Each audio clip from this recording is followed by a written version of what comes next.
20-ാം നൂറ്റാണ്ടിൽ ലോക ചരിത്രത്തെ മാറ്റിമറിച്ച ഏറ്റവും പ്രധാനപ്പെട്ട സംഭവങ്ങളിലൊന്നാണ് 1917 നടന്ന റഷ്യൻ വിപ്ലവം. റഷ്യയിലെ ഏകാധിപത്യ ഭരണാധികാരിയായിരുന്ന സർ ചക്രവർത്തിമാരുടെ ഭരണം അവസാനിപ്പിക്കാനും ലോകത്തിലെ ആദ്യത്തെ സോഷ്യലിസ്റ്റ് രാജ്യമായ സോവിയറ്റ് യൂണിയൻ നിലവിൽ വരാനും ഈ വിപ്ലവം കാരണമായി. റഷ്യൻ വിപ്ലവത്തിന്റെ പ്രധാന കാരണം സർ ചക്രവർത്തിമാരുടെ ക്രൂര ഭരണമാണ്. റഷ്യ ഭരിച്ചിരുന്ന സർ നിക്കോളാസ് രണ്ടാമൻ ജനങ്ങളുടെ ആവശ്യങ്ങൾ അവഗണിക്കുകയും അടിച്ചമർത്തൽ നയം സ്വീകരിക്കുകയും ചെയ്തു. ഭൂരിഭാഗം വരുന്ന കർഷകരും തൊഴിലാളികളും കടുത്ത ദാരിദ്ര്യത്തിലും ദുരിതത്തിലുമായിരുന്നു.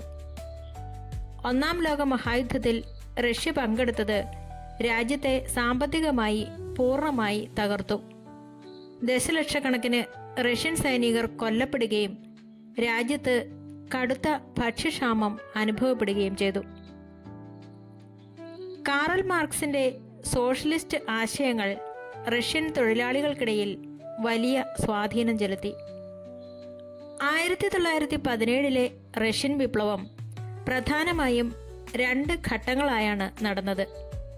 ഇതിൽ ആദ്യത്തേത് ഫെബ്രുവരി വിപ്ലവമാണ്. ഭക്ഷ്യക്ഷാമത്തിനും യുദ്ധത്തിനുമെതിരെ പെട്രോഗ്രാസ് നഗരത്തിൽ തൊഴിലാളികളും സ്ത്രീകളും ചേർന്ന് വലിയ പ്രതിഷേധങ്ങൾ ആരംഭിച്ചു. സൈനികർ പോലും പ്രതിഷേധക്കാർക്കൊപ്പം ചേർന്നു. ഇതിനെ തുടർന്ന് സർ നിക്കോളാസ് രണ്ടാമൻ അധികാരം ഒഴിയുകയും റഷ്യയിൽ ഒരു താൽക്കാലിക സർക്കാർ നിലവിൽ വരികയും ചെയ്തു. രണ്ടാമത്തേത് ഒക്ടോബർ വിപ്ലവം അഥവാ ബോൾഷെവിക് വിപ്ലവം ആണ്. താൽക്കാലിക സർക്കാരിനും ജനങ്ങളുടെ പ്രശ്നങ്ങൾ പരിഹരിക്കാനോ ഒന്നാം ലോക മഹായുദ്ധത്തിൽ നിന്ന് പിന്മാറാനോ കഴിഞ്ഞില്ല. ഈ സാഹചര്യത്തിൽ VI ലെനിന്റെ നേതൃത്വത്തിലുള്ള ബോൾഷെവിക് പാർട്ടി താൽക്കാലിക സർക്കാരിനെ പുറത്താക്കി അധികാരം പിടിച്ചെടുത്തു. ഇതാണ് ലോകത്തിലെ ആദ്യത്തെ കമ്മ്യൂണിസ്റ്റ് വിപ്ലവമായി മാറിയത്. വിപ്ലവത്തിന്റെ ഫലമായി റഷ്യയിലെ നൂറ്റാണ്ടുകൾ പഴക്കമുള്ള രാജഭരണം അവസാനിച്ചു. ഭൂമി കർഷകർക്ക് വീതിച്ചു നൽകുകയും ഫാക്ടറികളുടെ നിയന്ത്രണം തൊഴിലാളികൾ ഏറ്റെടുക്കുകയും ചെയ്തു. ഒന്നാം ലോക മഹായുദ്ധത്തിൽ നിന്ന് റഷ്യ പിന്മാറി. 1922 റഷ്യയും സമീപ രാജ്യങ്ങളും ചേർന്ന് USSR അല്ലെങ്കിൽ സോവിയറ്റ് യൂണിയൻ രൂപീകരിച്ചു.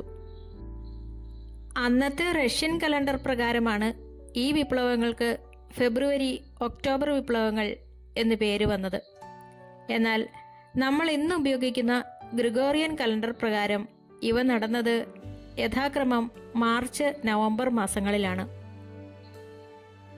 റഷ്യൻ വിപ്ലവത്തിൽ ലെനിന്റെ പങ്ക് വളരെ നിർണായകമായിരുന്നു.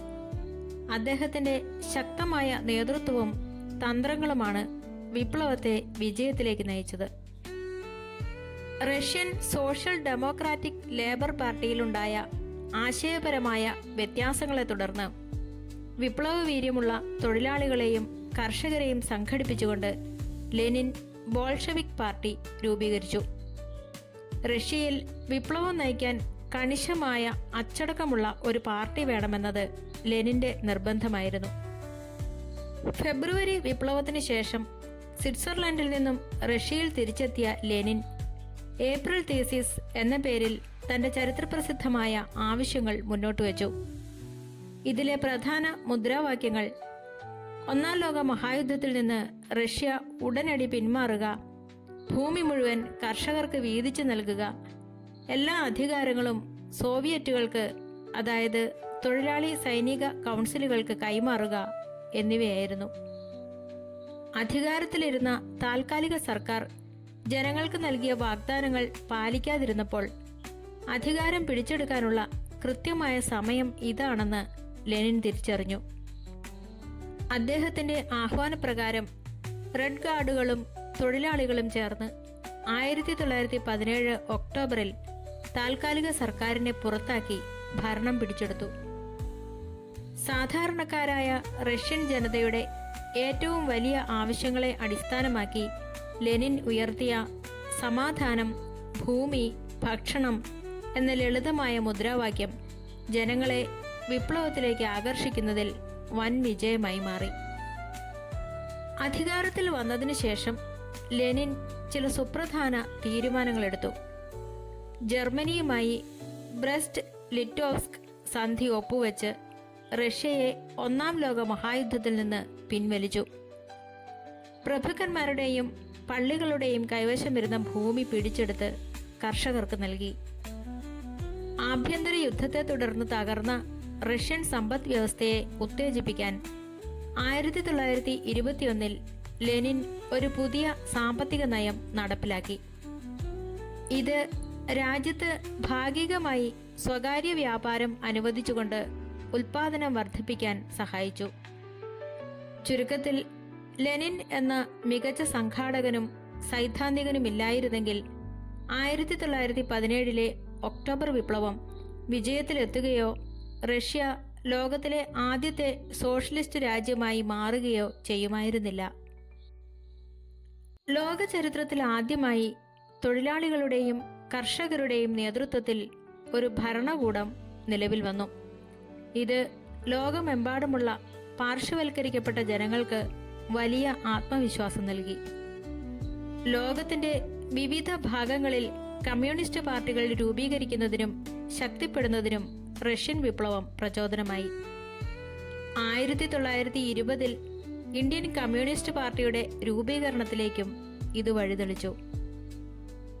ഏഷ്യയിലെയും ആഫ്രിക്കയിലെയും യൂറോപ്യൻ കോളനികളിൽ നടന്നിരുന്ന സ്വാതന്ത്ര്യ സമരങ്ങൾക്ക് സോവിയറ്റ് യൂണിയൻ വലിയ പിന്തുണ നൽകി.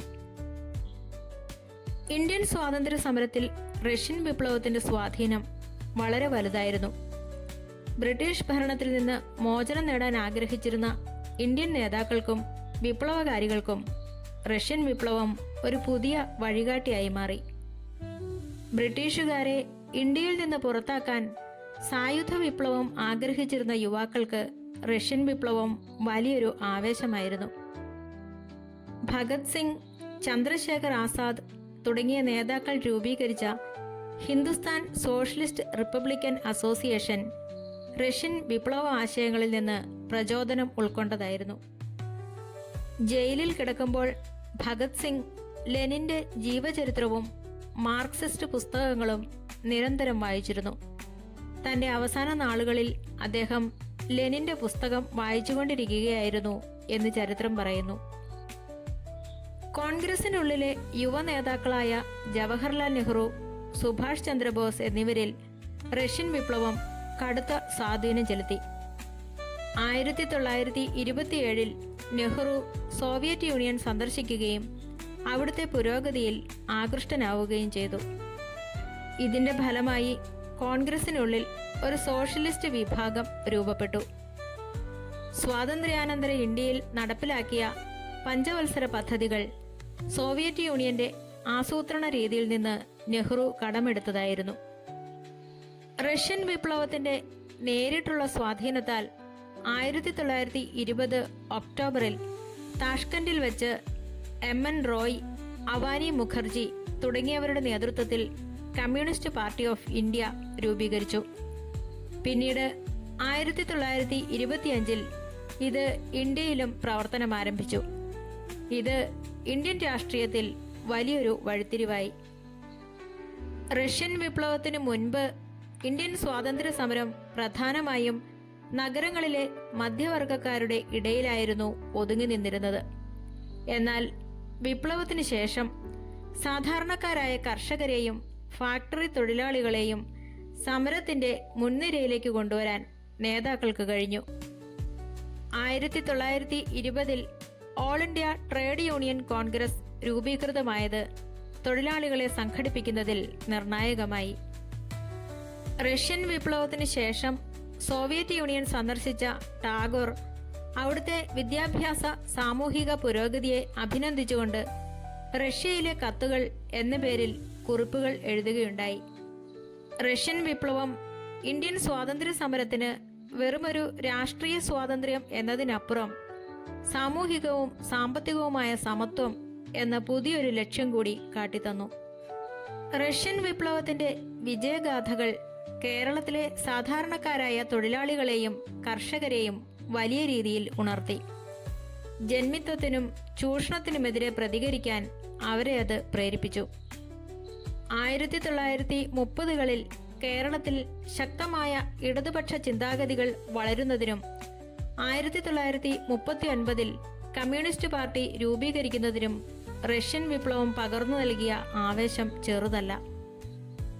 മലയാള സാഹിത്യത്തിൽ ഒരു പുതിയ വിപ്ലവ യുഗത്തിന് റഷ്യൻ വിപ്ലവം തുടക്കം കുറിച്ചു.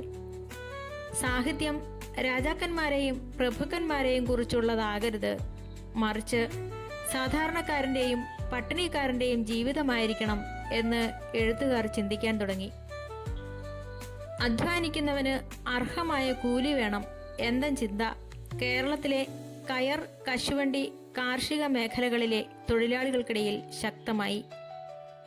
ജാതി വ്യവസ്ഥയ്ക്കും അസമത്വങ്ങൾക്കുമെതിരെയുള്ള പോരാട്ടങ്ങൾക്ക് സോഷ്യലിസ്റ്റ് ആശയങ്ങൾ കൂടുതൽ കരുത്തു പകർന്നു. ചുരുക്കത്തിൽ റഷ്യയിൽ കർഷകരും തൊഴിലാളികളും അധികാരം പിടിച്ചെടുത്ത വാർത്ത കേരളത്തിലെ സാധാരണക്കാരിലും വലിയൊരു മാറ്റത്തിന് തിരികൊളുത്തി. അത് കേരളത്തെ ഇന്നത്തെ പുരോഗമന ചിന്താഗതിയുള്ള ഒരു സമൂഹമാക്കി മാറ്റുന്നതിൽ വലിയൊരു പങ്കുവഹിച്ചു.